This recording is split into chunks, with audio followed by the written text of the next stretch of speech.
the first to know Nsem-Pii TV. They say there a probono ateki ship. Who is giving Ghanaians a better message of hope? Former President John Dramani Mahama said 24-hour economy, cancellation of license exams, review of taxes on betting, and a host of other promises. Dr. Mahmoud Bawumia says, Freddy will see Shabono. Obeka se Oma Ghana dafe no free mass at Yesiha. The NDC is making so much hula balloon about 24-hour economy. Sabi Nsem-Pii, National Chairman Johnson Asiedu Nketia, onukwa de ochiremu a na wasan asay asem no. Another NDC communicators say, Pomponso aga na adri, it is Mahama's 24-hour economy and a ebetumi aye the savior for our supposed dying economy. Dr. Mahmoud Bawumia, as usual, he also speaks about digitalizing the economy. Now I say what the any chile mo GRE catch say lazy work say we be kotwa na wa tax omo already omo engulfed in the tax net. Ti ko ba bebrebe na ekoso. Miracle Sabwaje de any chile mo City TV political shows na oni NDC communicator ya oba studio ene Nsem-Pii na enyasem ketwa. You know for sure say Miracle Sabwaje enya bayira abrewajo ene enyasem ketwa for 24-hour economy no dey akopem pine no afa the former president's assertion on the license exams no dey akopem pine no afa the former president's assertion on the review of taxes on betting no dey akopem pine the review of free senior high school yeah no so abetom na sin awon na moka pine just say Miracle Sabwaje NDC for moduma yi papa yenko na yenko ti se nyame ye na dom na otumi ebe fa o man na dwa biewu a obeye 24-hour economy na yesi musi enya ade ebe yie na ade no kura nso ewo hodada wada ma menyi nchiremu emfamfiri ho. I think say about Tony Ekwakoto and be also a ton of actually into your mouth for so into Abama. You know, and yeah, issue of him because at the end of the day, no. Okay, you say what I'm now working on at the top. Not gonna for ever say we now what they about a bar. That won't soon have so. Ebema omo brabo akokan. Their vice president, any MPP, Kenyina, and say, would they adjourn Chinese to see any bar, need the sardine on a bar. Yen to me, fan a trasa because a discipline. Your mind way move, and the same NDC, among you cool, and then John Dramani Mahama, His Excellency, former president. A catcher on the man national insurance scheme. I have one-time premium. There's a wabra bomina. Uchi adi no kaba kopa uchi akabium. Kopem tama obi man be short. The kind say, I don't tell you the about. Nemum so yes, send me a shumni timwa. One say a choir of us for oba obey. So say na fedi ye di ma say anye bia no bia wo ka no e betumi abemu ana bo from the friend feasible one kind of silence of so that die ye kai no na again the same sentiment I'm going to be one time premium you know we almost some na mo yesa ye beto aba mo ene ye to aba ma o mo ba yi na and see almost spend the year na Oman can one-time premium no assembly. Oman to me and yet nobody fear them. The instrument to is simple. That idea, no, it was a very bad idea. It was a very poorly thought through idea. Say, and yes, say, so what can say Obesha a very feasible. So can say say idea in the book. And Nunti and now Oman to me and Sa pepe and a 24 hours for me okay. The TNSA, you can't say 24-hour economy. and ya the partner any ho. Adding, say it here, say, me ye pure water. Na say, Abapa, I could when you may 5. With me pure water bucket back. Na say, 7 from 5, no, I could pay 6. The next day, let's wear a bucket about Waka. Some men are meton in Suno. Say, in Suno, best tone of one, best sound quality available. And see, body the animal. That they can say, and ya drink careful for beer. A mampini did the basse. Maybe policy, maybe a basse.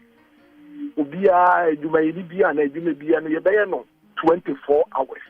Yes, I want to be from Bra and set Ubi in your day. And yet, but the appearance is Sadiano. And one cassa based on near me beer. A woho air caution. A bema jumeru and Ancasa decided to say, Many mana may young way be man. And so talk. Miana do me yaswa yet talk. It is an here dear. My pon a dume 5 no. Between a bucket back. But my machine said, Some ya bucket in you know yet talk. And see any more my bra my pon 5 or more quay. Near far a full so may 5. Nanko my channel pa. Now your bucket back on county day and pon. I want to be from bra. And initially, no, you can't work together. I deliberate a bit. I copy myself a day. On one time, by say, I'm part. I didn't to me from blanche and see on the yard dream. Then a policy is so a voluntary. Let us say, policy now you see a bit banner. And yes, say, so you ma, as over 24 hours. I don't know. And they are doing a na kaka. Let us have dream, send out the banner. As a 1, 2 boys, I dream. And ya dream, Papa. Because say I dream, Papa, and can open say, you know, Cassie, and pay a bima po, a juma, or me free tema. And pay my cocodufia or my da. Or the journal, or not on the midnight in you.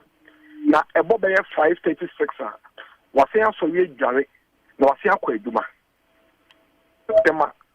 A lot of the factories are running 24-hour shifts. Sprintex Coca-Cola runabout, Sprintex industrial area.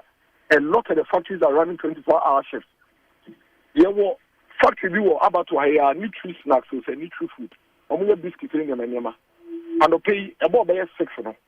Now omo bar sisiwa. Ede edwumayefo aba edwuma. Na efa omo ye edura anadu edwuma no. Efa omo so ede akofie. Ene so adeɛ sa na bɔ bɛyɛ 12 am. Na sa wo pɛ duru atɔ a. Wokɔ downtown pharmacy ɛwɔ Spintex a wobɛnya bi atɔ. Wokɔ Osu Oxford Street a pharmacies bebree bie. Wokɔ East Legon a pharmacies bebree bie. Sɛ wopɛ sɛ anadwi ɛbɔ ahemakye bɛyɛ 1. Wotu kwan kɔ Techiman, Tamale, Sandema, Kintampo, Efinkaya, Wokɔ Circle a all the bus terminals no running all throughout the night. Simple and yet intercity na wopɛ sɛ wokɔ. Now within the city, and then no cafe, Sanajo 2 a.m. cry, without phone, Django, boat, Uber, Ubenya car, Nadia call, the Diabesa Kubia and a police for a year Duma and a do the so now Kotuma the chain, a Duma Kwakoda, a Bimuso Yane, Sandria, Omu Ye Duma, nurse for a year Duma, doctors, a year Duma. There is nowhere in the world that 24-hour economy anymore. Every country in the world have a 24-hour economy. Because 24-hour economy, you say when you pay beer, omobetie radio anadwo beer, any anadwo okay FM, you have born near a radio duma. Nemum say ye ni pa omutie radio anadwo beer, any emfaso beer who say okay FM anadwo ye de bi. Enti eye eniem beer wo be ye. Certain specific actions and activities we are obeying our economy minimum and who so any 24-hour a juma you need to decide to obey. Nemo want to mean a declaration of a 24-hour policy into existence. 24-hour policy a outcome of specific actions and inactions and odwuma yi ni wura bi bɛka sɛ oh me deɛ mehwɛ sɛ na medwuma yi si tie deɛ a mepɛ sɛ meyɛ adwuma all day round adeɛ no so ɔyɛ no ɔyɛ because sɛ ɔyɛ a yɛbɛtɔ mema example wontumi nkɔka nkyerɛ fan yogurt sɛ masɛ mmara ɛsɛ ɔyɛ adwuma anadwo de so nyinaa wabrɛ afan yogurt no onim sɛ sɛ ɔyɛ adwuma fitanapa 9 akɔpem 5 fan yogurt dodo ɔbɛyɛ no ɛno ɛne yɛtɔn the next day efi anapa 7 ɛkɔpem anadwo bɛyɛ 8 ansa na fan yogurt bɛ decide sɛ ɔbɛsɛn ama adwumayɛfoɔ foforɔ bi aba bɛyɛ adwuma from 6 kɔpem the next day no na kyerɛ sɛ fan yogurt nim sɛ yogurt na yɛbɛyɛ no anadwo de so mu no yɛde bɛka de yɛyɛ no 9 to 5 no ho a yɛbɛtumi ayɛ dɛn atɔn nokora ne sɛ fan yogurt wura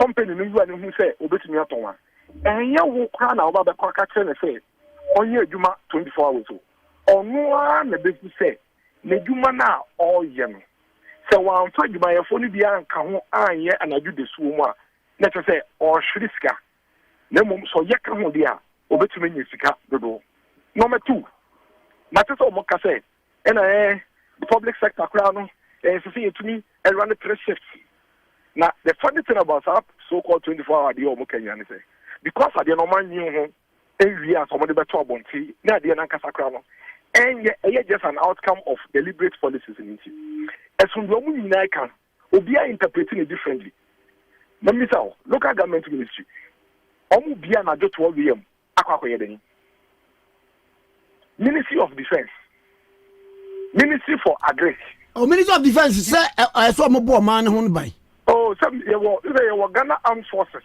you Ghana Navy and you ministry no ministry na okay something about some say almost ministries and departments and agencies okay Ministry for Fisheries Omo bia na adwo akɔ akɔyɛ dani now let me use your example to make a very quick important point. Once I make a Ministry of Defense as an effect, also, that's what they're following you all through us. It means that within the public sector, no crown services are a 1 year say, almost 24 hours, almost yet that within the public sector, services are 1 year, so almost 24 hours, almost yet that. Senior, and now we know can say, tell him say ECG, almost 0302 611 611. And you might 40 and I do the school. As a midnight, or light to do my phone. We don't see our phone. Number 0302 611 611. ECG. Do my phone. We do and none of pay. On the fact, no matter how I responded. I dear son, I do by 2 a.m. Offer the 0302 611 611. ECG for that sort of on the fact. Now we can say, Mr. Joe, every single ECG district office, our maintenance unit, and I do this one now, Optimano pay. I'm no can say, mobile nights and up on coffee, and a new maintenance unit they take you back this morning. ECG. And I do this woman. So can you do now? Person electricity. Senior, they hear and say, Obeko bank. Because of the core banker. 119 core bank remove. Or bank services, Bianca, Oben and Chaco, and then no can say, every progressive country in the world is doing what we call digitalization. Every progressive country. And to me, no can say, the answer of the phone, what or bank account in what is the Kana and Calvin and Taylor Bank, the Macofano, what is your bank account in now they're better mobile money, so now they are poor electricity. Oh, yeah, yeah, and public sector services are critical. And so we have 24 hours. They are already doing 24 hours. The port, Okotema Porter, I'm running shifts. I'm here 24 hours better. It's so be catching a 24-hour policy bar. You can't say 24-hour economy because it is already playing out. But tell me on my back where we are here, I'm running 24-hour economy. A cost of mining baby it is not true. What happens is that 24 hours, a demand and supply at the end of the year and to get their back. Let the watch your uncle for the blow, motor watch another. And obi ton wachi anado se na be asanko fo no beto wudi sa kra ye obi be ton wachi anado ni all round kumasi su sa bi o sa kumasi de dia che kra I 5 different locations one guy all night round. Why? Because for those specific locations sa wo ton wachi anado a enkofo yin wachi no wan den o mato see me no TV ni kumasi ba ntuma ho no Exactly. You can read bia. Just a hot year. Emma 2 o'clock. 3. Nina now watching wo. Exactly. Eshipa. The question is that nipa na oton wachi wo Bantama Street anajo no. Say you buying a question is on ton anajo. And there be anajo no so no. Don't ton anajo no. Ah oton anopa eni ewia no. Oko ka tell say medembre bia ba 24 hours. If even though watching now the ban anopa nasa, by some come with you because you run a 24-hour economy na. What we are saying is that there are specific policies that you need to put in place to engender industries, to engender commerce, to engender trade, to ensure, say, demand is not ever so, and then also build the capacity of these industries to ensure that they can also have the capacity to produce. Those are specific policies. What the NDC is doing to us, and I say, we know somewhere. The NDC for you, say, they are hiding the details so that they would fraudulently scam all of us, come to power, and then when the details are supposed to come up, they throw in excuses. See there, the real details are that they need to tell us what their policy is towards industrialization. Omo country omo policy towards trade and commerce. Omo country omo policy towards building private sector. That is the debate we need to have. Because once we have that debate, and then we are successful at that debate, and we understand clearly what they will do, and yet, Sanya Mona say, oh, yeah, that's a subsidia. And once on Sansuono, every to them out 24 hours or whatever it is that you are looking for. But now they are creating the impression, say, and I say, catch Ghana for say, oh, Ghana in 24 hours. To the sense that some of their people are saying, say, even MMDs, District Assembly Scrap, or are they not only 24 hours. Now, oh, passport office. Say, you bet me a passport office, and I don't bear 12 on the Duma, now go for your passport. Now, license, where in the world? On my bench, so on Sydney, New York City, Oxford Street, UK, all the places you can think of. On my bench, so and I'll pa your teacher passport and I do 1 AM and I 2 AM. Oh, there be na or kase. Sep na say say bia na backlog na bebrebe obi be 3 months no obi nsanka adan ya printing no e by 5 o'clock na so mo pon wadwuma e say bia nka ne printing no kra no say no enka nipa pon 5 na foforo so aba na wo mo so eto printing. You see, the problem is that that's why I said that they haven't thought through the policy. When you are coming up with a policy, you don't bring conditionalities and say assumptions and I say assume things. Are you aware or are you not aware the reason why we have backlogs at the passport office? You must be aware. Either you are aware or are not aware, but you cannot assume. And then based on your assumptions, you know the policy. Is it the fact that the reason why passports are all backlogged here because almost printing, almost lost one, and almost point them, is it the fact? And is that the reason? If you don't know that for a fact, then why are you building a policy on that premise? So you see, they haven't thought about it. They are working with certain scenarios and assumptions that are unrealistic. And eventually, they will come to office. The reality will dawn on them, and then they will start giving us excuses that they give us excuses with a one-time premium. What we are saying is, institutions that want my way more, except for some 24 hours, already no, or more, yeah. Private sector, 24 hours, cost quite easily gone, and then, to the end of the day, over the soho, Omunda, and I don't know the soho. Oxford Street, and then to the end of the day, if you somebody are confirmed, I do 1 AM. Oxford Street is still alive. Bantama Street, Okumasia, it's still alive. Hey, we don't feel circle, cry, one moment to Tony Mahon. Omoka, they say, I'm going to go coast night, your friend is saying, night 24-hour economy. So I say, yeah, no more common so much. I won't say yes, only maybe your they can't high choir. So I just say, all over the world, senior, there is always somewhere in the country, in the city, in a specific location, the 24-hour economy is vibrant.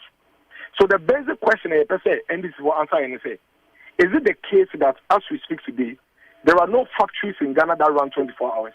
Or it is a fact, say, and then no can say Ghana, all the industrial areas in Ghana, there are certain factories who are running 24 hours. So that is established. That now comes to validate vice president position. They say, and you new thing, because nobody has disputed that. That's what the vice president is saying. Okay, I work about you. But say idea now, but idea, because 24-hour in itself is not an idea. It is a specific activities necessary, and then the idea, enti man kata so bie so kata ya abekro potin ya wo se wo ba wo beye se ne beye a wo kwata ma fortunes ne be